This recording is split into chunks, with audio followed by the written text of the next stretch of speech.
Assalamualaikum warahmatullahi wabarakatuh.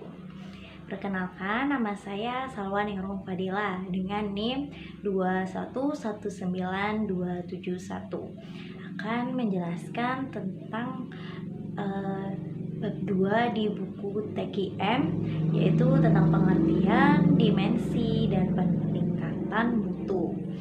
Nah, apa saja sih topik-topiknya ya? Nah, itu kan yang pertama pengertian dan klasifikasi mutu. Dan yang kedua itu dimensi mutu. Yang ketiga evolusi sistem peningkatan mutu. Yang keempat pendekatan peningkatan mutu berkesinambungan. Yang kelima itu ya adalah 5 pilar MMT di sekolah. Yang pertama itu pengertian dan klasifikasi mutu. Nah, beberapa guru mutu mendeskripsikan mutu dengan uraian kata yang berbeda.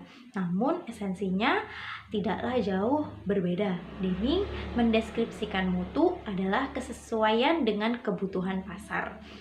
Juran mutu adalah kecocokan penggunaan produk.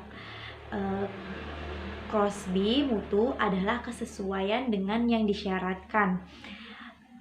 Arcaro itu mendeskripsikan mutu adalah derajat yang dapat diperkirakan dari variasi produk atau jasa yang dihasilkannya yang mengacu pada standar dan dengan harga yang rendah. Nah, lebih detailnya, Salis itu mendeskripsikan komponen key dalam definisi TKM is total customer satisfaction which becomes the center of the all organization managers and their staff, atau yang artinya itu mutu sebagai total kepuasan pelanggan adalah fokus utama bagi semua manajer dan staff. Nah, selanjutnya itu Salis mengklasifikasikan mutu menjadi 2 kategori. Yang pertama yaitu mutu absolut dan mutu relatif. Nah, mutu absolut adalah mutu yang bermakna atau diakui oleh semua orang. Indikatornya antara lain berkelas tinggi atau high class, mahal, mewah, eksekutif, elit, dan sebagainya. Lalu semua orang ingin memilikinya, tetapi belum tentu dapat menggapainya. Iya juga. Mutu relatif adalah jenis atau tingkatan mutu yang sesuai dengan jangkauan masing-masing pihak atau orang yang akan memilikinya. Mutu relatif inilah yang dimaksudkan dengan mutu pada TKM yang selalu dinamis, meningkat dari waktu ke waktu sesuai tuntutan pelanggan masing-masing. Di samping deskripsi mutu dari para guru mutu bervariasi, masih perlu disadari adanya perbedaan persepsi terhadap mutu antara pihak konsumen dan produsen, dan juga dalam internal pihak produsen sendiri. Antara lain yaitu para manajer dengan divisi produksi, dengan divisi pemasaran, dan bisa jadi dengan staf secara keseluruhan.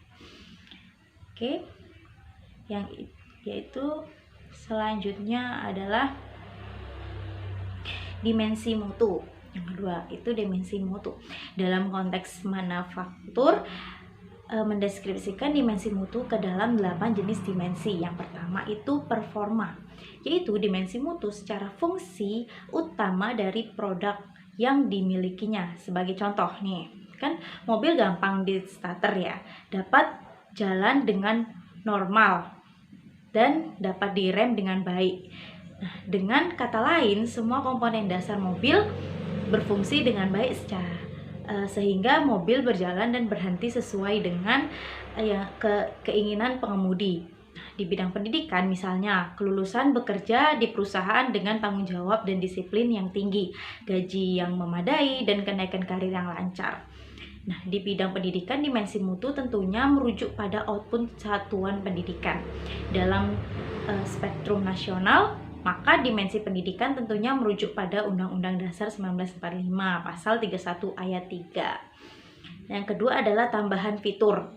yaitu dimensi mutu tentang tambahan fungsi-fungsi dasar sehingga produk atau jasa itu menjadi lebih nyaman, praktis, dan ekonomis. Contohnya dari AC ya, power steering, power window, remote control dalam mobil.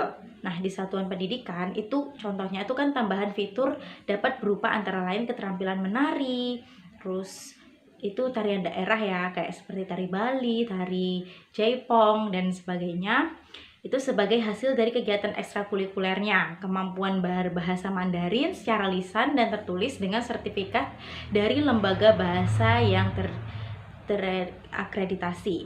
Yang ketiga adalah keandalan.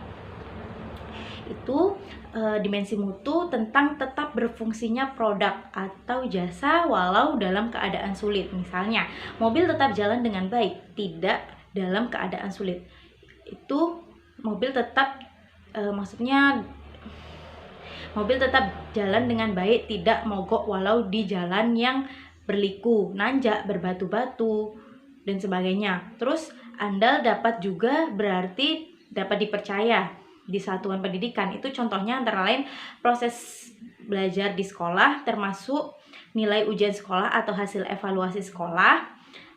Handal atau dapat dipercaya itu pengguna lulusan percaya dari nilai rapotnya dan ujiannya, termasuk ujian kompetensinya untuk sekolah berkejuruan mencerminkan kompetensi yang dipunyai lulusan dapat diandalkan untuk memprediksi kemampuan lulusan di tempat kerja. Terus yang keempat, konformitas, yaitu memenuhi kebutuhan atau harapan pelanggan dan bahkan memenuhi standar yang berlaku. Misalnya, ukuran karakteristik jasa sesuai standar internasional sehingga produk tersebut compatible dengan produk lain. Misalnya itu printer merek X dapat digunakan untuk berbagai jenis komputer. Contoh di bidang pendidikan antara lain kompetensi lulusan SMK sesuai dengan kebutuhan pengguna dan standar industri. Sedangkan contoh lulusan SMA dasar-dasar matematika yang dikuasai memadai untuk bekal mengikuti kuliah matematika di perguruan tinggi. Yang kelima adalah daya tahan, yaitu mutu yang berhubungan dengan lamanya masa bertahan suatu produk atau jasa. Nah, misalnya tuh bola lampu yang menyala selama 1 bulan terus-menerus. Dalam bidang pendidikan, dimensi mutu daya tahan ini dapat jadi berupa kegigihan daya juang lulusan untuk sukses dalam bekerja atau kuliah. Dapat juga misal lulusan dari sekolah di bawah Yayasan Ma'arif, Muhammadiyah, Kanisius, dan sebagainya itu mampu memegang teguh nilai-nilai ajaran agamanya masing-masing terhadap pengaruh nilai asing yang tidak sesuai dengan nilai kebangsaan, walau tetap mengakomodasi nilai-nilai yang baik dari luar. Nah, oke.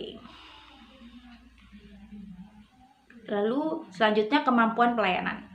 Yang keenam, yaitu dimensi mutu dalam hal kecepatan, ketepatan, kepraktisan pelayanan. Misalnya, teknisi mendatangi lokasi di mana mobil mengalami mesin mogok untuk gratis servis dalam 1 tahun. Di satuan pendidikan itu contohnya dapat berupa kelengkapan dan pelayanan perpustakaan baik dalam proses belajar mengajar, dapat juga sekolah atau perguruan tinggi mampu mengemas program sesuai dengan yang dibutuhkan masyarakat atau bahkan mengarahkannya menuju masyarakat yang madani. Yang ketujuh itu estetika, yaitu dimensi mutu produk atau jasa dalam hal keindahan keanggunan seni. Di satuan pendidikan yang bermutu dalam dimensi ini dapat berupa kompleks pendidikan yang bersih, indah, dan berkesenian. Biasanya itu memang sekarang apalagi juga sekolah itu, apalagi kan banyak ibu-ibu muda pasti ingin sekali yang sekolahnya terlihat bersih, indah, apalagi terlihat rada mewah kayak gitu ya. Terus selanjutnya itu kualitas yang dipersepsikan, yaitu spesifikasi produk atau jasa yang dihasilkan oleh perusahaan sama atau bahkan melebihi spesifikasi yang dipersepsikan oleh pengguna. perbedaan persepsi terhadap mutu antara pihak pelanggan atau klien yang diisi produsen jasa, bahkan di internal institusi dijelaskan lebih rinci di subbab pengertian dan klasifikasi nomor 1 di atas.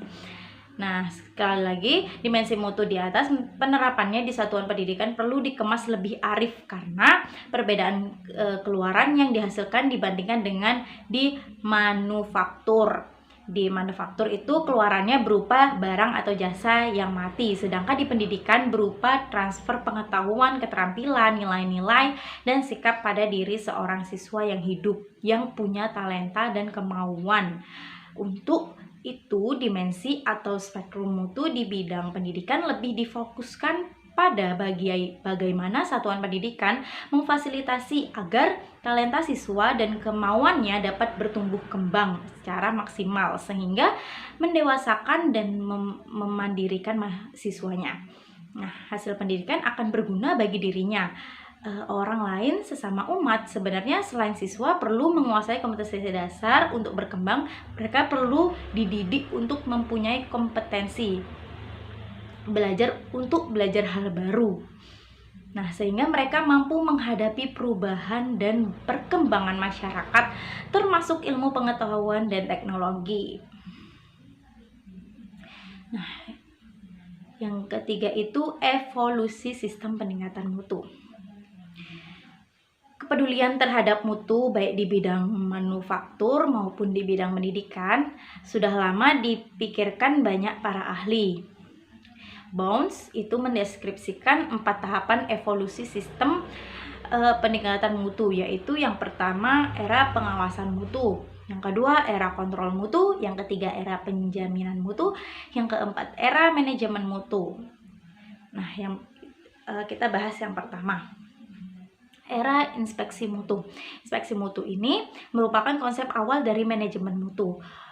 Konsep ini menekankan pada deteksi kesalahan atau tidak memenuhi dan eliminasi komponen atau produk final yang tidak memenuhi standar tersebut. Karena pendekatan ini dilakukan di akhir proses, maka kelemahan dari pendekatan ini adalah banyak produk yang terbuang dan beberapa perlu pengerjaan ulang. Hal ini mengakibatkan banyak bahan, tenaga, waktu, dan biaya terbuang sia-sia. Pada era ini, deteksi dan eliminasi dilakukan oleh ahli mutu yang banyak dikenal sebagai pengontrol mutu atau inspektor. Nah, berikut ini adalah indikator yang terjadi pada pendekatan inspeksi mutu. Antaranya itu yang pertama identifikasi sumber-sumber yang tidak wajar. Yang kedua itu memilah produk akhir. Yang ketiga tindakan perbaikan terhadap produk gagal. Yang terakhir adalah tindakan perbaikan terhadap produk gagal. Nah, yang kedua itu era kontrol mutu. Nah, pendekatan ini merupakan penyempurnaan dari QI di mana inspeksi dilakukan tidak hanya oleh inspektor, tetapi juga oleh pekerja yang langsung menghasilkan produk jasa. Nah, pemberdayaan pekerja dilakukan secara intens agar mereka dapat melakukan tindakan deteksi dan eliminasi atau perbaikan langsung sehingga jumlah produk akhir yang gagal dapat ditekan. Demikian pula bahan baku, tenaga, dan waktu pada pendekatan ini dapat dikurangi, namun pendekatan ini masih dilakukan setelah kejadian dalam proses produk atau pelayanan. Indikator utama pada pendekatan ini yaitu deteksi dan koreksi oleh karyawan. Yang kedua itu pengetesan produk. Yang ketiga perencanaan dasar mutu. Yang keempat penggunaan statistik dasar. Yang kelima memeriksa kertas kerja. Dan yang terakhir masih ada produk akhir yang tidak memenuhi standar.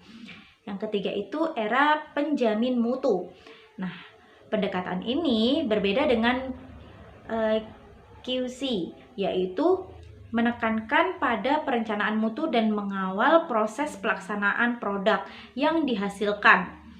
Penjamin mutu menekankan pencegahan kesalahan di tahap awal proses produk dan menjamin bahwa produk yang dihasilkan sesuai dengan persyaratan mutu yang dirancang. Secara sederhana adalah QA adalah sebuah cara untuk menghasilkan produk atau jasa yang terbebas dari ketidaksempurnaan dan kesalahan produk atau jasa. Tujuannya itu sejalan dengan konsep Crosby, yaitu Zero Defects.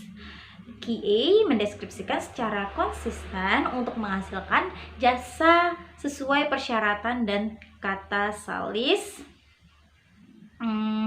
Itu QA menuntut tanggung jawab setiap orang yang umumnya bekerja dalam tim daripada bekerja secara individu dan diinspeksi. Itu penjamin mutu itu ditandai dengan indikator sebagai berikut. Yang pertama, adanya manual mutu yang lengkap. Yang kedua, itu adanya perencanaan dini mutu. Yang ketiga, adanya alokasi dana untuk mutu yang memadai. Yang keempat, adanya pembuktian oleh pihak ketiga. Yang terakhir, itu adanya kontrol proses mutu. Oke, yang keempat, itu era manajemen mutu terpadu. TQM merupakan pengembangan QA dengan memperluas cakupan sistem, yaitu menumbuh perkembangan budaya mutu. Struktur organisasi perlu dirancang untuk memungkinkan semua itu terjadi. Cakupan manajemen mutu dalam TQM mulai dari pemasok, proses produksi, dan sampai pada pelanggan pengguna jasa yang dihasilkan. TQM mencakup indikator-indikator utamanya, yaitu pertama, kebutuhan pelanggan sebagai acuan perencanaan mutu. Yang kedua, melibatkan semua karyawan. Yang ketiga, melibatkan semua suppliers. Yang keempat, adanya kerja tim. Yang kelima, menggunakan statistik sederhana. Adanya perbaikan secara bertahap dan menerus. Nah, selanjutnya itu pendekatan peningkatan continuous quality improvement. Nah, peningkatan mutu itu berkesinambungan. Peningkatan mutu berkesinambungan adalah suatu upaya meningkatkan mutu jasa melalui perbaikan yang terus-menerus dilakukan pada sistem dan produk kerja dan personil yang terlibat untuk menghasilkan mutu dan produk yang secara terus-menerus meningkat. Selanjutnya adalah 5 pilar manajemen mutu terpadu. Di manufaktur ada konsep 5 pilar TQM yang terdiri dari, pertama itu produk barang atau jasa, di mana hal tersebut merupakan mata pencaharian suatu organisasi. Yang kedua itu produk yang bermutu, tidak akan tercapai tanpa proses kerja yang bermutu. Yang ketiga, proses kerja yang bermutu tidak akan terjadi tanpa organisasi yang dikelola dengan baik. Yang keempat, organisasi akan sia-sia tanpa kepemimpinan yang baik. Dan yang terakhir, yang kelima, itu keempat pilar tersebut tidak akan seperti yang diharapkan tanpa konsep kelima, yaitu komitmen. Kelima pilar tersebut bersinergi dengan komponen organisasi lainnya, antara lain visi dan misi organisasi, kebutuhan pelanggan, kecakapan staf, motivasi dan pengembangan, lalu ada dorongan perbaikan dan partisipatif diilustrasikan dan dorongan perbaikan. Nah, seperti itu. Nah, di bidang pendidikan, utamanya sekolah, Arcaro menyebutkan dalam 5 pilar utama TQM itu fokus pelanggan, keterlibatan penuh warga, terus pengukuran dan analisis mutu atau jasa, mutu jasa, yaitu komitmen dan mutu jasa dan komitmen. Nah, itu kan yang pertama, fokus pelanggan atau customer focus, yaitu sekolah memahami dan memenuhi bahkan melampaui harapan klien siswa, yaitu termasuknya siswa, orang tua, dan masyarakat serta pemerintah. Dari pemerintah dapat berupa kebijakan pendidikan. khususnya kurikulum nasional. Untuk mengetahui harapan siswa, orang tua dan masyarakat sekolah dapat melakukan pertemuan, misal dengan cara diskusi grup terfokus, terus survei, wawancara. Yang kedua itu keterlibatan secara penuh, adalah keterlibatan total seluruh warga sekolah untuk secara bersama-sama terlibat, bertanggung jawab, dan berfokus pada program peningkatan mutu siswa. Yang ketiga itu pengukuran. Nah, yaitu tuh capaian mutu yang diprogramkan dilanjutkan dengan analisis dan evaluasi capaian mutu. Nah, bila mutu yang dirancang sekolah telah tercapai, maka perlu dirancang peningkatan mutu program pada siklus berikutnya. Namun, bila mutu yang dirancang belum tercapai, maka perlu merevisi rancangan tersebut. Nah, siklus pengukuran dan evaluasi ini perlu dilakukan secara siklus tahunan rencana pengembangan sekolah atau RPS. Nah, keempat yaitu komitmen. Nah, pimpinan puncak dan menengah, kepala sekolah dan para wakilnya atau ketua divisi. Nah, untuk memfasilitasi kebutuhan guru, staf, siswa dan warga sekolah untuk memanage perubahan dan meningkatkan mutu sekolah, komitmen di sini mencakup komitmen atas dukungan kebijakan, dana, waktu manajer untuk melibat langsung dalam kegiatan. Yang kelima itu perbaikan menerus dan berkesinambungan, semangat dan kemauan untuk melakukan perbaikan. Ini menuntut komitmen semua pihak, khususnya manajer, untuk melakukan pelatihan atau pengembangan kapasitas warga sekolah untuk dapat melakukan perbaikan capaian mutu selaras dengan program yang dirumuskan dalam RPS. 5 pilar tersebut digambarkan sebagaimana sebuah bangunan dengan fondasi, visi dan misi, keyakinan, dan nilai-nilai sebagainya.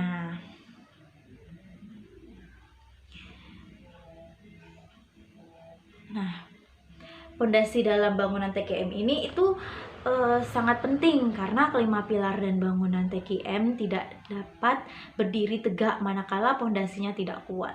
Untuk itu, pihak sekolah terutama kepala sekolah dan komite serta pemangku kepentingan lainnya perlu sekali merumuskan visi dan misi sekolah, keyakinan dan nilai-nilai yang melibatkan atau mengakomodasi aspirasi semua pihak di atas untuk menampung semua kepentingan dan kepentingan yang terpenting menumbuhkan rasa memiliki dari mereka terhadap sekolah dan program-program peningkatan mutunya. Nah, seperti itu. Nah, karena masih banyak waktu, jadi saya akan melanjutkan penjelasan tentang bab 3, yaitu kepuasan pelanggan. Nah, kepuasan pelanggan merupakan muara dari bisnis TKM. Mutu jasa perlu selalu ditingkatkan untuk memenuhi bahkan melampaui kepuasan pelanggan. Nah, kegagalan memenuhi kepuasan pelanggan itu berarti kegagalan penerapan TKM. Untuk itu, dalam bab ini perlu dibahas topik-topik. Yang pertama itu pengertian pelanggan, yang kedua cara pandang terhadap pelanggan, yang ketiga mengidentifikasi kebutuhan pelanggan, yang keempat berbagai pendekatan mengakses kebutuhan pelanggan, yang terakhir adalah mengakomodasi kebutuhan pelanggan. Yang pertama itu pengertian pelanggan dan siapa pelanggan kita. Secara tradisional, pelanggan adalah pihak yang membeli atau menggunakan produk atau jasa yang ditawarkan. Dalam konteks TKM, pelanggan adalah semua pihak yang menerima jasa atau produk yang kita hasilkan. Goetz mengatakan bahwa pelanggan menentukan mutu dan kita menghasilkannya. Pelanggan itu dikategorikan menjadi pelanggan internal dan pelanggan eksternal. Pelanggan internal itu semua pihak menerima jasa yang ada di suatu institusi, sedangkan pelanggan eksternal adalah mereka yang ada di luar instansi penghasil jasa. Nah, pada masing-masing kategori, baik pelanggan internal maupun eksternal, masih perlu diklasifikasi menjadi pelanggan primer, sekunder, dan tersier. Dalam konteks pendidikan, itu siswa dikategorikan sebagai pelanggan internal, tetapi juga dapat dikategorikan sebagai pelanggan eksternal. Sebagai kategori utama, manakala siswa ikut berperan dalam mengkontribusi bersama-sama pihak sekolah, menghasilkan produk atau jasa. Di lain sisi, siswa dapat dikategorikan sebagai pelanggan eksternal, karena mereka pasif hanya menerima begitu saja dan tidak berperan dalam menghasilkan produk atau jasa sekolah. Nah, secara kelembagaan, pelanggan eksternal primer dalam konteks sekolah adalah siswa, manakala siswa dianggap pasif. Eksternal sekunder adalah orang tua atau wali murid, dan eksternal tersier adalah masyarakat dan pemerintah. Nah, bertolak dari penjelasan pengertian pelanggan di awal bab, itu pelanggan adalah semua pihak yang menerima produk atau jasa yang dihasilkan. Maka secara individual sebagai guru di sekolah, pelanggan internal primer adalah siswa, manakala siswa berperan aktif dalam mencapai hasil belajar. Nah, pelanggan internal sekunder adalah kepala sekolah dan staf. Dan pelanggan internal tersier terdapat di satpam, penata taman, dan rumah tangga. Juga pihak lain yang mendukung sarana prasarana sekolah.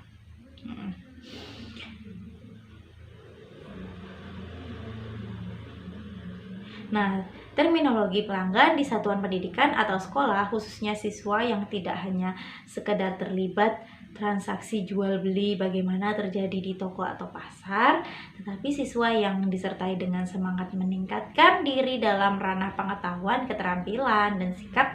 Demikian juga untuk sikap pihak sekolah sebagai penyedia jasa, sehingga dapat jadi tidak terlalu memperhatikan untung rugi, namun ada semangat dan bimbingan secara profesional untuk meningkatkan mutu para lulusan atau alumninya.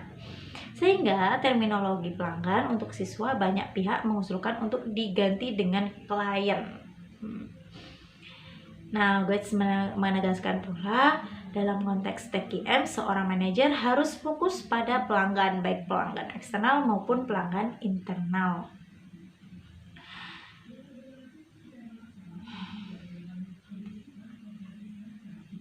Yang kedua itu cara pandang berkelakuan pelanggan, perlakuan pelanggan ya maksudnya. Nah, seperti dijelaskan di bab 1 bahwa salah satu tantangan terberat dari pelaksanaan TKM adalah komitmen pimpinan puncak dan pimpinan menengah untuk mendelegasikan sebagai peran dan tanggung jawab mereka. Hal ini tidak mudah karena cara pandang umumnya pimpinan itu merasa akan kehilangan bagian kekuasaan mereka. Dalam manajemen TKM harus dihindari dari one man atau woman show. Perlu ada pendelegasian sebagai wujud dari manajemen partisipasi yang merupakan salah satu nilai penting dalam TKM.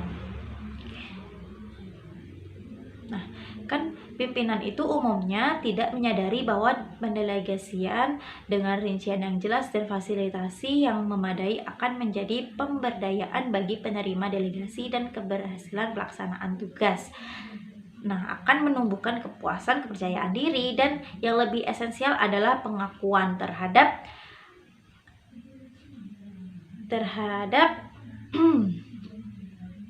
yang menerima delegasi.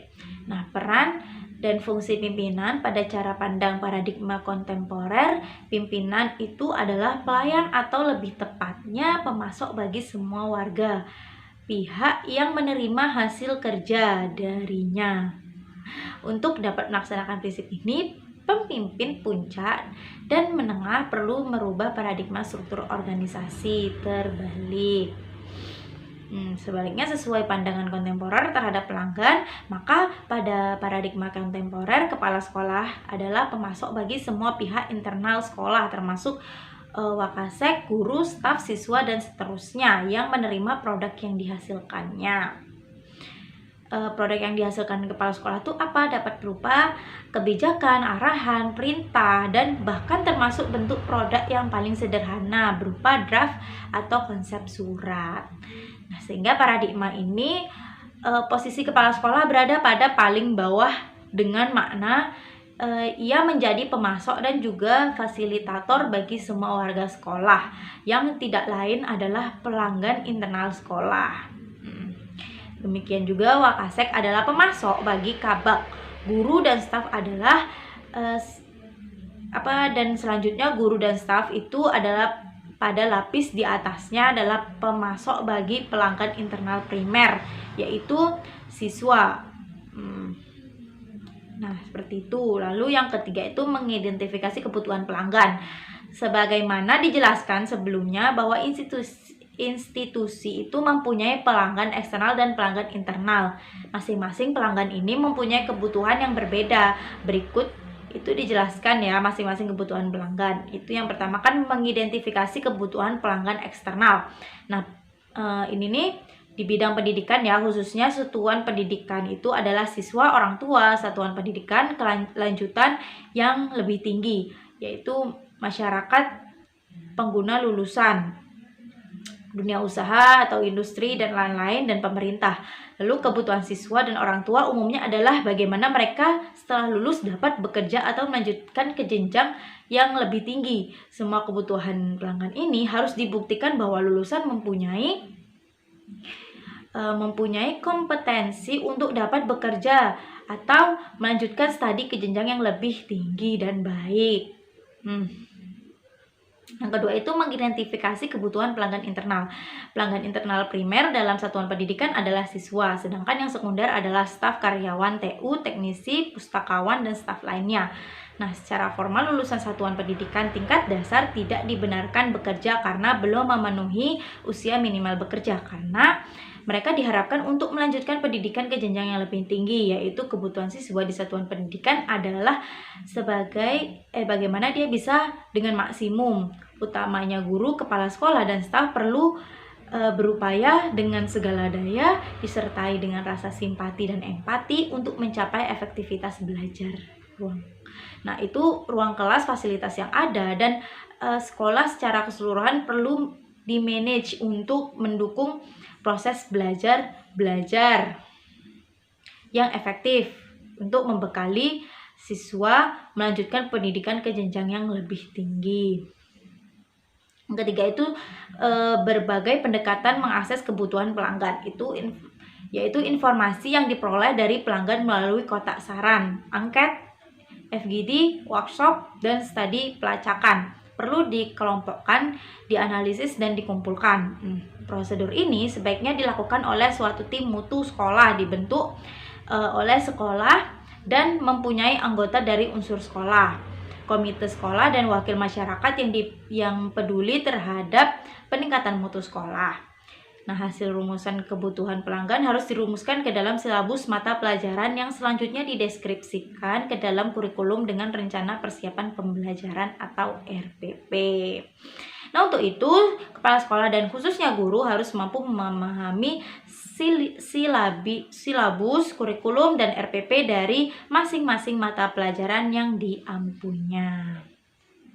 Keempat itu mengakomodasi kebutuhan pelanggan. Acuan utama program sekolah adalah kurikulum.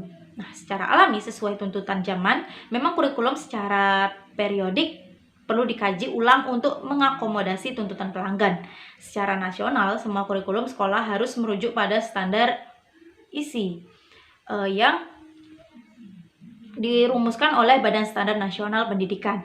Dalam konteks desentralisasi pendidikan yang tekstualisasikan dalam manajemen berbasis sekolah, maka sekolah mempunyai otonomi untuk melaksanakan penyelenggaraan program sekolah. Lebih dari itu, sekolah dianjurkan mempunyai program unggulan sekolah yang mengakomodasi potensi lokal. Keseluruhan program sekolah bermuara untuk mengantar siswa mencapai kompetensi keseluruhan program sekolah bermuara untuk mengantar siswa mencapai kompetensi yang distandarkan secara nasional dan kompetensi lokal yang sesuai muatan lokal yang ada di kurikulum sekolah. Nah, masukan pelanggan, khususnya pelanggan eksternal, perlu dipilah-pilah merujuk acuan nasional yang tertuang dalam Peraturan Pemerintah Nomor 19 Tahun 2005 tentang Standar Nasional Pendidikan yang merupakan kriteria standar minimal yang harus dicapai bahkan diupayakan dilampaui yang berlaku di seluruh wilayah hukum negara Kesatuan Republik Indonesia. 8 standar itu adalah yang pertama, standar kompetensi lulusan atau SKL. Yang kedua, standar isi atau SI. Yang ketiga, standar proses. Yang keempat, standar pendidikan dan tenaga kependidikan. Yang kelima, standar sarana dan prasarana. Yang keenam, standar pengelolaan. Yang ketujuh, standar pembiayaan. Yang kedelapan, yaitu yang terakhir adalah standar penilaian. Itu yang bisa saya sampaikan, materi-materi dari TKM. Semoga bermanfaat. Mohon maaf jika ada kesalahan, baik tutur kata ataupun segalanya. Billahi taufiq wal hidayah. Wassalamualaikum warahmatullahi wabarakatuh.